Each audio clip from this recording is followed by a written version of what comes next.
80% of anybody who's a new licensee is gone within a year because the learning curve is massive. So if there's a way that I can condense that learning curve, that dramatically increases the probability that I'll still be in this game moving forward. Talk a little bit about specifically the benefits of being part of a team. So from your perspective, what have been some of the main values that you get? It was guidance, and not only from you, but it's from the rest of the team. You know, the administrative staff, Carla, Gabriella, Donna, you know, everybody on board on the team has added so much value and assisted in my growth.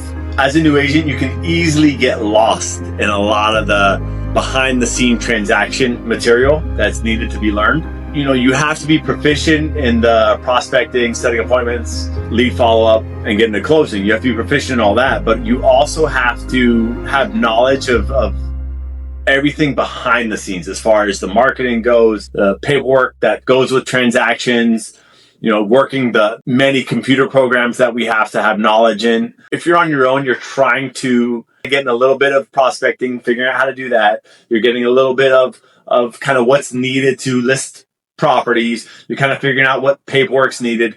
But no, as a team, you kind of get everything once in a package that's kind of tied up right there for you to have access to whenever needed. The difference between trying to put all of that together, like trying to figure that out all on your own, or just plugging into a system where it's already set up and it's just plug and play. And then all you've really had to focus on is prospect, lead, follow-up, go on appointments, negotiate deals.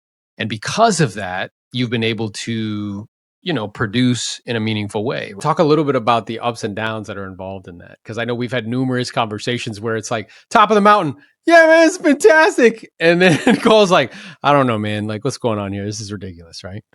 Yeah, I'm learning and I'm taking every day as a new lesson, you know, in this real estate adventure of mine. And I'm so excited to have that opportunity to learn because it's only going to make me better in the long term. Again, in the future is what I'm looking out for. You always spoke to me about that kind of rocky cut scene where you have to go through the hard, you have to go through the sweat, you have to go through the frustrations to be able to come out on top and learn what to do and what not to do. It's definitely a roller coaster career that you can have a deal 1 minute going towards a closing and the next, you know, it falls apart for a few $1,000s. And you have no control of that. And the one thing I've learned is you have to detach yourself from the outcome.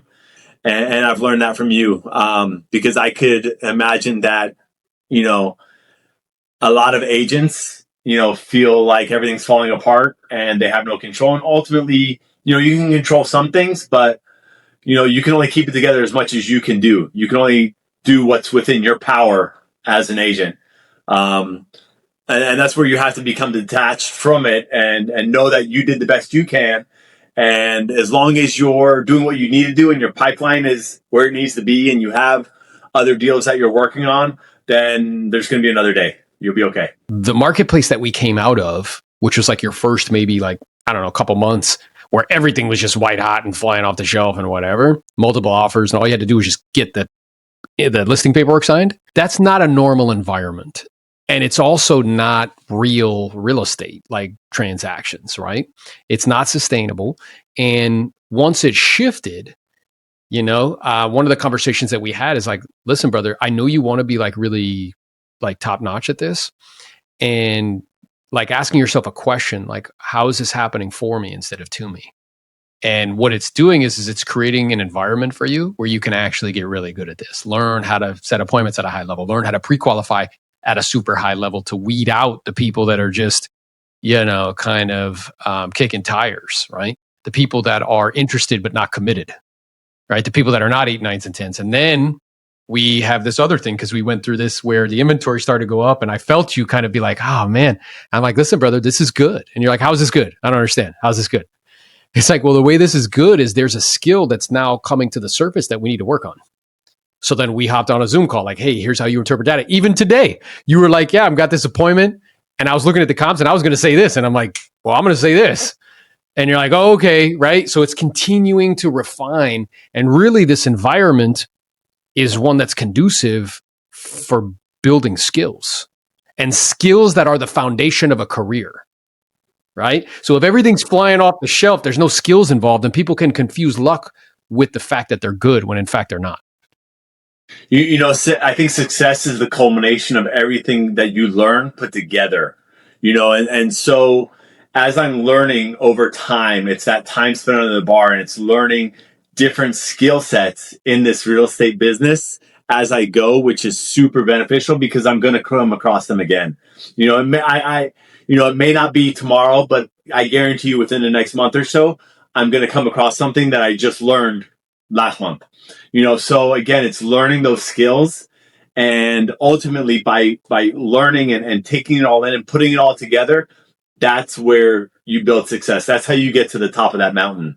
It's, again, you bring up social media, and it's interesting because a lot of realtors are posting all the fancy stuff, all the big homes and everything they're selling, but nobody sees what they've put in, to it, the work that they put behind it, and how they've built that business. Yeah. Nobody sees you like going somewhere. What'd you do with some lady's cats? Like, I don't even remember. Like, well, it reminds me of something that I've heard once, and I relate to it because I'm into fitness, and I know you're into working out and taking care of your body because that helps you, again, be a top performer everywhere else.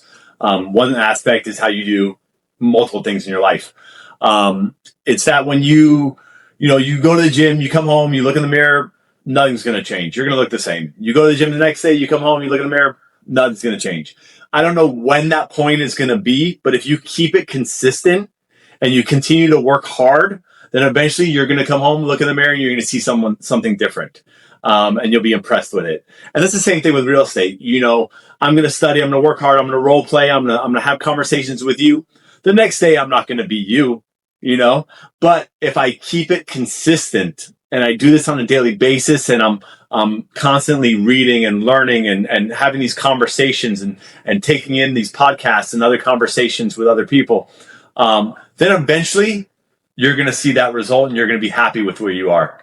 Research a top agent that you trust and you can rely on, and align yourself with them, whether it's through coaching, joining a team, getting involved with role play groups, finding out what they're using or what they've done to be successful in the past, and really kind of follow that.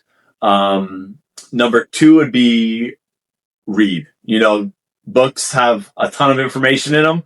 A lot of people kind of don't look at the value in what they have to offer. And there's so much that you could learn and gain mentally, as far as building strength, because you do need mental strength in this business. So that'll help you and guide you and make you motivated, determined, and persistent. And number three is just don't let your foot off the gas. Don't get that one deal and take a vacation and go from there, because you're going to, pay for it down the road. You have to stay consistent and steady, in this business, and it'll ultimately pay off, and it'll bring you good fortune later. But you have to put in the work now. You really do. And again, that as a new agent is extremely beneficial. And there's so many different companies out there. As a new agent, you have to really do your due diligence and research to see what's going to serve you best and what options are out there for you. His wife has stage 4 cancer, and she wants to live the remaining of her days at the property. And they already have an ADU that they're not renting out. The guy wanted me to go out and take a look at his property. He's like, I'm not budging on this price because my wife doesn't want to sell, and I don't want her to know that I'm doing this. I don't benefit from this, but what I think is likely the best scenario for you is just rent out the ADU, collect $3,000 worth of income on that. Your wife can stop working, and she'll be able to be in the house without having to work.